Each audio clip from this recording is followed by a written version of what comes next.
কত বছর বয়সে ইসলাম শরীয়তের দৃষ্টিকোণ থেকে একজন বালক বা বালিকা প্রাপ্তবয়স্ক হন এ বিষয়ে প্রথম কথা হলো যে বালক বা বালিকা প্রাপ্তবয়স্ক হওয়ার নিদর্শন যখন দেখা দিবে তখন তারা প্রাপ্তবয়স্ক হিসাবে বিবেচিত হবেন।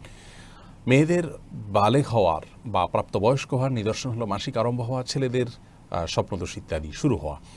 এই সমস্ত নিদর্শন যখন দেখা দিবে তখন থেকে তাদেরকে প্রাপ্তবয়স্ক ধরা হবে। সেটা কারোর 12 বছর বয়সে হতে পারে, কারোর 11 বছর বয়সে হতে পারে, কারোর 13 বছর বয়সে হতে পারে। যদি এই নিদর্শনগুলো দেখা না দেয় তাহলে সেক্ষেত্রে সর্বশেষ সীমানা হলো 15 বছর। 15 বছর বয়স হলে আবশ্যিকভাবে সে বালেগ হয়ে যাবে। তাহলে প্রাপ্তবয়স্ক হওয়াটা মূলত বয়সের সাথে সংশ্লিষ্ট বিষয় নয়, বরং এর সম্পর্ক হলো বালেগ হওয়ার যে নিদর্শন আছে সেটি দেখা গেছে কিনা, মেয়েদের মাসিক আরম্ভ হয়েছে কিনা, ছেলেদের স্বপ্নদোষ হয়েছে কিনা। সেটি যদি না হয় এবং বিলম্ব হতে থাকে তাহলে সর্বশেষ সীমানা হলো 15 বছর। 15 বছর বয়স হয়ে গেলে তাকে প্রাপ্তবয়স্ক তথা বালেগ ধরা হবে এবং এরপর থেকে নামাজ রোজা সহ ইসলামী শরীয়তের সমস্ত বিধিবিধান তার উপরে প্রযোজ্য হবে।